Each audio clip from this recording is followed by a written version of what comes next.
स्वागत है आप सबका आपके अपने channel Sai academy for all में। आज हम आपको बताने वाले हैं कि हर क्वेश्चन को कितना टाइम देना है एग्जाम के अंदर। 4 मार्क्स वाले क्वेश्चन को कितना टाइम देना है, उसके सेक्शन में कितना टाइम लगना चाहिए, बी सेक्शन में कितना टाइम लगना चाहिए, 3 मार्क्स वाले में कितना टाइम लगना चाहिए।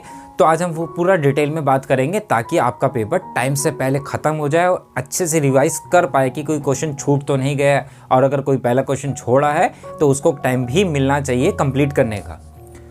उस बात को स्टार्ट करने से पहले मैं आपको एक छोटी सी कहानी सुनाना चाहूँगा, शायद आपके लिए इस टाइम पे बहुत ज़्यादा ज़रूरी है। वो एक जंगल में हर साल मेंढकों की रेस रखी जाती थी। उस रेस की खास बात थी कि आज तक उस रेस को कोई पूरा नहीं कर पाया था। क्यों?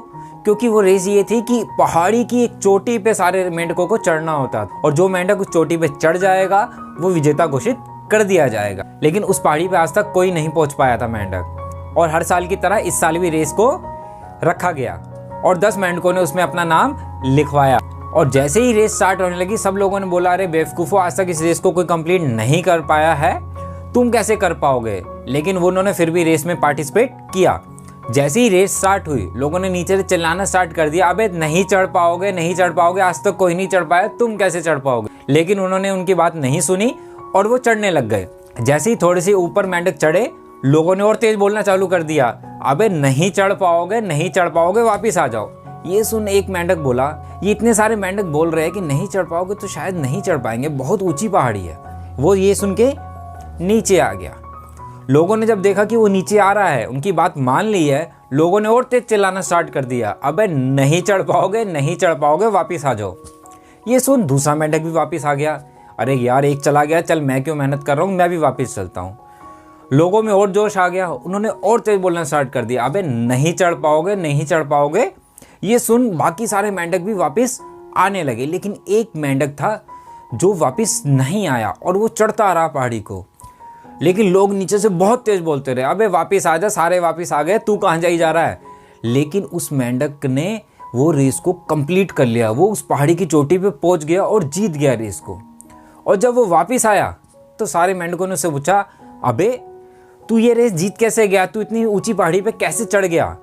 तो उस मेंढक ने कोई जवाब नहीं दिया। लोग बार बार उससे पूछ रहे, अबे तू ऊपर कैसे चढ़ गया, उसने फिर भी कोई जवाब नहीं दिया। और लास्ट में पता है क्या पता लगा, कि वो मेंढक बहरा था, उसे कुछ सुनाई नहीं दे रहा था कि लोग क्या कह रहे हैं। वो तो ये समझ रहा था कि लोग तारीफ कर रहे हैं, अबे चढ़ जाओ, चढ़ जाओ, चढ़ जाओगे। लेकिन लोग तो क्या कह रहे थे, तुम नहीं कर पाओगे। अगर हम भी उस मेंढक की तरह अगर बन जाए कि जो लोग बोलते हैं कि तुम कुछ नहीं कर पाओगे, तुम जिंदगी में कुछ नहीं बन सकते, तो हम भी अगर उस बहरे मेंढक की तरह बन जाए तो हम भी बहुत कामयाब इंसान बन सकते हैं। लेकिन शर्त यही है कि हमें भी उस मेंढक की तरह आगे बढ़ते रहना पड़ेगा। लेकिन ये नहीं कि एक जगह बैठे नेगेटिव नहीं सुन रहे लेकिन कुछ कर भी नहीं रहे हैं। तो अब वो टाइम आ गया है आपका आगे बढ़ने का और बहुत कुछ करने का। आप बस पढ़ाई कीजिए, अपनी लाइफ में आगे बढ़ते रहिए। जो भी आपका टारगेट है 60%, 70%, 80%, 90%, 100%, वो आप अचीव जरूर करेंगे अगर आप उसके अकॉर्डिंग काम कर रहे हैं अपनी लाइफ में। तो चलिए बात करते हैं कि कौन से क्वेश्चन को हमें कितना टाइम देना है। अगर आप हमारे चैनल पर नए हैं तो चैनल को सब्सक्राइब कर लीजिएगा, और हमारे फेसबुक और हमें इंस्टाग्राम पे भी फॉलो कर सकते हैं। हम वहाँ पे भी बहुत अच्छी अच्छी पिक्स और वीडियो अपलोड करते रहते हैं। डिस्क्रिप्शन में आपको उनका लिंक मिल जाएगा। हमारे पास एग्जाम के अंदर होते हैं 180 मिनट्स, 180 मिनट। इसको हमें किस हिसाब से एडजस्ट करना है। हम 180 मिनट्स नहीं लेके चलते, 3 घंटे के हिसाब से नहीं लेके चलते, हम लेके चलेंगे 160 मिनट्स। 80 मार्क्स का आपका पेपर है, 160 मिनट्स को हम 80 मार्क्स से डिवाइड करते हैं। हर मार्क्स के लिए जो मिनट निकलते हैं वो निकलते हैं 2 मिनट। मतलब 1 मार्क्स के लिए आपको 2 मिनट खर्च करने ज़रूरी है, इससे ज़्यादा खर्च नहीं होने चाहिए। तो किस हिसाब से हम कौन से क्वेश्चन को कितना टाइम देंगे, कौन से सेक्शन में हमारा कितना टाइम लगेगा, और लगना भी चाहिए ताकि हम पूरा पेपर को कंप्लीट कर पाए कम टाइम में। देखते हैं। देखिए 4 मार्क्स वाले मेरे पास क्वेश्चन आते हैं 8। 4 मार्क्स के हिसाब से बनता है 32 मार्क्स का सेक्शन डी। और अगर हर मार्क्स के हिसाब से 2 मिनट लगाऊं तो मेरे बनते हैं 64 मिनट्स। 1 घंटा 4 मिनट आपको इसको देना है। 1 मार्क्स एक क्वेश्चन के अकॉर्डिंग बना, ईच क्वेश्चन के अकॉर्डिंग 4 मार्क्स, 8 मिनट एक क्वेश्चन को लगते हैं। हो सकता है किसी क्वेश्चन में 8 मिनट से ज़्यादा भी लग जाए, थोड़ा सा हो सकता है। और बहुत सारे क्वेश्चन में आपको गारंटी बोलता हूँ कि 8 मिनट से कम में वो हो जाएंगे आपके कंप्लीट, लेकिन एक एवरेज है कि 64 मिनट से ज़्यादा नहीं लगने चाहिए। क्योंकि अगर किसी में टाइम ज़्यादा लगेगा तो कोई क्वेश्चन ऐसा भी होगा जिसमें टाइम कम लगेगा, जो 3 से 4 मिनट में कंप्लीट हो जाएगा आपका।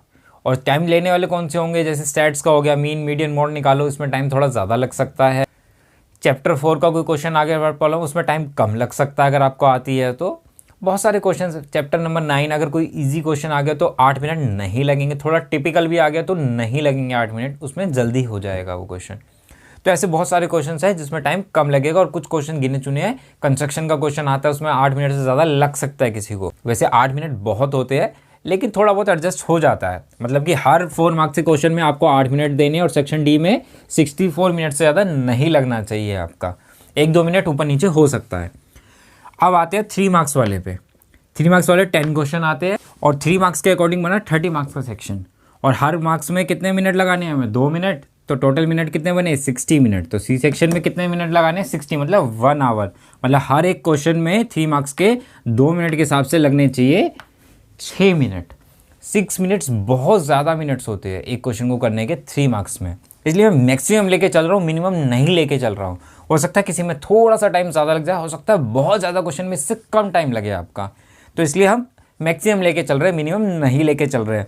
तो आपको 60 मिनट से ज़्यादा नहीं देना है इसमें टाइम, क्योंकि कुछ क्वेश्चन ऐसे भी होंगे जो आपको आते ही नहीं होंगे, वो बाद में करेंगे आप। और बाद में कैसे करेंगे, पहले डी किया, अगर कोई क्वेश्चन नहीं आता, क्वेश्चन नंबर पेज छोड़ दो उसका, नेक्स्ट पेज पे दूसरा क्वेश्चन स्टार्ट कर दीजिए, ताकि टीचर को दिक्कत ना हो चेक करने में। अब 2 मार्क्स वाले क्वेश्चन आते हैं 6।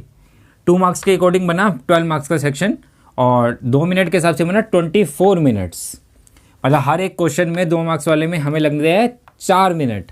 तो 24 मिनट से ज़्यादा नहीं लगना चाहिए, इससे कम ही लगेगा। फिर बोल रहा हूँ, हो सकता है इनमें 2 सेक्शन में से हमारे कितने लगे थे, 124 मिनट्स लगे थे, तो इसमें टाइम बच सकता है आपका बहुत ज़्यादा, वो यहाँ कहीं एडजस्ट हो जाएगा। लेकिन ये मैक्सिमम टाइम है, इससे ज़्यादा नहीं देना। अगर कोई क्वेश्चन नहीं आता है, आगे चलो, उस पर टाइम वेस्ट मत करो, बाद में देख लेंगे उसे। क्योंकि अगर हम उसमें फंस जाते हैं किसी क्वेश्चन में जो नहीं आ रहा और बार बार उसको करते हैं, तो जो पेपर हमें आता भी था वो भी भूलना स्टार्ट कर देते हैं। एक बात का ध्यान रखिएगा, आपने अगर कोई क्वेश्चन किया और आपका लग रहा है कि आंसर नहीं आ रहा मेरा, या प्रूव करने का क्वेश्चन है, प्रूव नहीं हो पा रहा, तो उसको स्टार्टिंग में नहीं काटेंगे आप, करके छोड़ दिया। जब पेपर पूरा कंप्लीट हो जाएगा, लास्ट में अगर आप उसको टाइम बचा तो अटैम्प्ट करेंगे। अगर अटैम्प्ट करते हैं तो पहला वाला काट दीजिएगा। अगर टाइम नहीं मिला आपको तो वो एज इट इज़ रहने दीजिएगा, उसके मार्क्स मिल जाएंगे। अगर आप उसी टाइम काट देंगे और दोबारा करने का भी टाइम नहीं मिला तो आपको बहुत दिक्कत हो जाएगी। कभी कभी क्या होता है, क्वेश्चन पेपर में क्वेश्चन ही गलत होता है। अभी क्लास 12th में भी इंग्लिश का आउट ऑफ कोर्स सिलेबस से एक क्वेश्चन आया था, तो जिसने उसको अटैम्प्ट किया होगा उसके मार्क्स उसको मिलेंगे। अगर आप काट देंगे तो आपको मार्क्स नहीं मिलेंगे, अगर वो क्वेश्चन गलत है तो इसलिए प्लीज़ काटेगा तभी जब पीछे आप उसको दोबारा करेंगे। 1 मार्क्स वाले आते हैं 6 क्वेश्चन। 1 मार्क्स के अकॉर्डिंग बना 6 मार्क्स का सेक्शन, और हर क्वेश्चन में कितने मिनट लगते हैं, 2 मिनट। तो कितने मिनट लगने चाहिए, 12 मिनट। जबकि इस 12 मिनट से ज़्यादा लगेंगे सेक्शन के अंदर, तो वो टाइम कहाँ से मिलेगा हमें, इनमें से बहुत टाइम बचेगा हमारे पास। वो 12 मिनट में हम ये थोड़ा टाइम बढ़ा सकते हैं। हो सकता है बाद 2 मिनट में एक क्वेश्चन हो जाए, छोटे ही हो। 1 और 2 मार्क्स वाले थोड़े से ट्रिकी क्वेश्चंस होते हैं, उसमें थोड़ा ज़्यादा टाइम लग सकता है। थोड़ा का मतलब नहीं कि बहुत ज़्यादा, 1-2 मिनट का ऊपर नीचे हो सकता है। तो 80 मार्क्स के अकॉर्डिंग हमारा 160 मिनट्स में पेपर कंप्लीट हो जाएगा। बाकी क्या बचे, 20 मिनट्स बचे हमारे पास, जो हमारे काम आएंगे रिवीजन करने के लिए, और जो पेंडिंग क्वेश्चंस रह गए हैं। अगर मेरे पास 8 क्वेश्चन थे, यहाँ पे एक क्वेश्चन नहीं आता, तो मेरे पास 8 मिनट बचे थे ना यहाँ पे, तो वो कहीं ना कहीं तो एडजस्ट होंगे। आप समझ रहे हैं, 8 मिनट सीधे सीधे बच जाते हैं आपके। अगर एक क्वेश्चन कोई नहीं किया आपने तो लास्ट में करेंगे, तो वहाँ टाइम बचेगा ही बचेगा आपके पास, तो आप वहाँ एडजस्ट करेंगे उसको। लेकिन ये मैक्सिमम बताया कि अगर आप 8 के 8 क्वेश्चन अटैम्प्ट कर रहे हैं तो इससे ज़्यादा टाइम नहीं लगना चाहिए आपको। 20 मिनट्स में आप रिवीजन करेंगे, और पेंडिंग क्वेश्चन जो रह गए वो आप कंप्लीट करेंगे, और अच्छे से चेक करेंगे कि कोई क्वेश्चन छूट तो नहीं रहा। बहुत सारे बच्चे होते हैं, सोचते हैं अरे ये क्वेश्चन तो बाद में करूँगा, और बाद में करना ही भूल जाते हैं। तो बिल्कुल आराम से क्वेश्चन पेपर पर टिक कीजिएगा, सीरियल वाइज करने की कोशिश कीजिए, जिसमें भी आप कंफर्टेबल हो उस हिसाब से कीजिएगा। लेकिन आपको ये पता रहे कि आपने ये क्वेश्चन बाद के लिए छोड़ा है। पेपर जब कंप्लीट कर लेते हैं, घर आ जाते हैं, तो मालूम चलता है ओह शिट, ये क्वेश्चन तो करना ही भूल गया। बहुत बारी होता है बच्चों के साथ, 3 to 4 मार्क्स का क्वेश्चन ऐसे ही छोड़ आते हैं कि बाद में करेंगे, बाद में करेंगे, बाद में नहीं कर पाते। तो इसलिए बिल्कुल आराम से टिक कीजिएगा क्वेश्चन पेपर में कि ये हो गया, ये हो गया, ये बाद के लिए करना है, ताकि आपको पता रहे कि आपने क्या करना रह गया है। तो उस हिसाब से रिवाइज़ कीजिए, पेंडिंग क्वेश्चन जो रह गया उसको देखिए, जो नहीं आता है उसके जितना कर सकते हैं स्टेप मार्किंग तो मिलेगी। आंसर मैच नहीं करेगा 1 मार्क्स कट जाएगा, 4 मार्क्स वाले ज़्यादा से ज़्यादा क्या होगा। बाकी अगर आपके स्टेप सही है तो आपको मार्क्स मिलेंगे। फॉर्मूला लिखना हर क्वेश्चन में मत भूलिएगा, हर फॉर्मूले के मार्क्स होते हैं, हाफ मार्क्स तो मिल ही जाएगा अगर कुछ नहीं आता। गिवन क्या है, फॉर्मूला क्या है, प्रूफ क्या करना है, क्वेश्चन को स्टार्ट कीजिए। अगर नहीं आता जितना हो सके उतना कीजिए। हाफ मार्क्स 1 मार्क्स कुछ तो मिलेगा, छोड़ने से तो 0 ही मिलेगा। पहले ही मैंने बताया था कि शुरू के जो क्वेश्चन आप 4-5 करेंगे बिल्कुल नीट एंड क्लीन आप कीजिएगा, ताकि सामने वाला जो टीचर हो, चेक करने वाला खुश हो जाए कि इसको तो सब कुछ आता ही है, तो वो आराम से आपको मार्क्स देना लग जाएगा। स्टेप मार्किंग के अकॉर्डिंग अच्छे मार्क्स आपको देगा। कम से कम कटिंग करने की कोशिश कीजिएगा पेपर के अंदर। अगर आपको वीडियो अच्छी लगी हो तो लाइक करना मत भूलिएगा, और कोई डाउट हो तो आप हमें मेल करके पूछ सकते हो, और कमेंट बॉक्स में कमेंट करके जरूर बताइएगा आपको वीडियो कैसी लगी।